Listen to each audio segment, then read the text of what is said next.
I'm just doing the rough bevels, and I've got some reference lines there, and those are just lines so that I can see the width of my bevel. And this line is exact on each side. So I want to be able to match my bevels on each side. You know, if it comes up a little here, I'm gonna have it come up a little on this side, so I can match them. Of course, and I want them to match where they terminate at the end. Because when I look in here, I want this tip to be in the center of that blade. What I'll also do as I start moving up in grits, I will start blending this plunge line a little bit and kind of make it a radius. A little more drastic than I would say a hunting knife or any other knife. Kind of make it a little more traditional grind. So I'm gonna have these kind of blend out in here in the choil area. And I will do that when I move to the 120 grit belt, which is where I'm gonna go next with this one. I've got 2 more of these to grind and before I move to the next grit. So one of the things you want to make sure of, and I'll move the camera so you can see what I'm talking about here. So because this blade has a curve and then a recurve, it makes it a little difficult to grind. And you know, the rough grit's not so much, but you still need to have some control. But as you're grinding, I'm grinding on one side. If you get on both sides here, you're going to likely gouge up in here and cut too high. So you stay on one side, and you kind of do that pretty much with any blade you're grinding. I like to use a full face. If I got a straight bevel, I'll go all the way across the face of that belt. You can also come in here and grind in sections, you know, take little bites here and there to get everything square and even until you like it, you know. So right now I've got this one done, but off to one side, and then I'm just following the curve. It's a little tricky, and I don't make a lot of these, so you know, if I've been out of practice, I got to get in practice because got to get them.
All right, I got them roughed in with a 50 grit.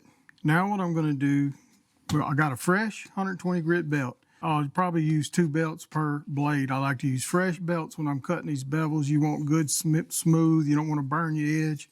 He's already been heat treated, so I'm grinding a hardened blade. But I'm running this belt over about a 1/4 inch. I'll run it over on each side, you know, as I switch, and so I can get that sweeping plunge line there. Somewhat traditional. I know it's not going to be completely smooth like a traditional kukri, but that's not what I'm building here. It'll come right into the choil area a little bit. I'll just push it in there and clean it up. Now, one thing I recommend is keep your platen clean at this point, especially if you're using a lower grade belt. These are mid grade because you get belt bump. And I'm going to use another little trick here in a few minutes. I'll show you when I move to 220. That'll really help you clean this up. You know, clean any bevel problems you may have, and we'll get off of this platen here.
So I've got them ground up to 120 grit, and now I want to start refining those bevels. And I've changed out my platen here, and I'll give you a close-up. But what I've got is a leather platen, and it is just a piece of 9-ounce leather that is glued to a piece of heavy felt. It's kind of a hard felt, but it's not too hard. It gives a little. So I'm going to put it on here. I'm going to use a fresh belt. I'm going to run slow and refine those bevels. Now you have to be careful. I've got the belt running right on the leather coming off of the wheels so it doesn't push in too much. You have to be careful as you're grinding. If you push too hard, you will roll your edge and you'll grind your edge too thin, because I'm using fresh belts. So you have to be careful, but this will really clean up any kind of bumps or what have you in that difficult bevel. I use this also on chef's knives, and it's really forgiving and helps you in your sanding process. So I'm not getting the swoop that I want just yet, and I'm going to see what I can get here because I'm not really getting enough overhang. It's coming in quite a bit, but not enough. I may end up taking a 1/2-inch wheel and coming in here to do that, and I may not. But I'm still watching my reference line. I'm trying to make them the same on both sides, and all three of them the same. So it's coming along quite nicely. So let me get a belt on here, a new belt, and get started.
I've got my bevels, they're in pretty good shape. Quite a bit of hand sanding to do, but what I'm going to do now is I got them pretty much where I want them. I don't have the swoop that I wanted. It's swoopy enough. I could take a 1/2-inch wheel and spend a lot of time working on that, but I think it looks pretty good just like that. So what I'm going to do is take a surface conditioning belt and finish refining it here. I'm just going to run down through there with that. It's about it's a Scotch-Brite belt's what it is, and it's a 800 grit, and I'm going to work them down a little bit. It's not really taking anything off. You're just cleaning up any little bitty high spots that just help hand sanding, and because that's where I want to go next. Now, one thing that I want to mention, when you're grinding these, when you're coming across that platen, you want to make sure not to turn in like this because you will grind your tip off. So make sure you keep it out or straight as you're coming across, and keep your tip kind of thick. That way when you finish it, you'll have the same thickness all the way down, or pretty close.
All right, so now comes the fun part, hand sanding.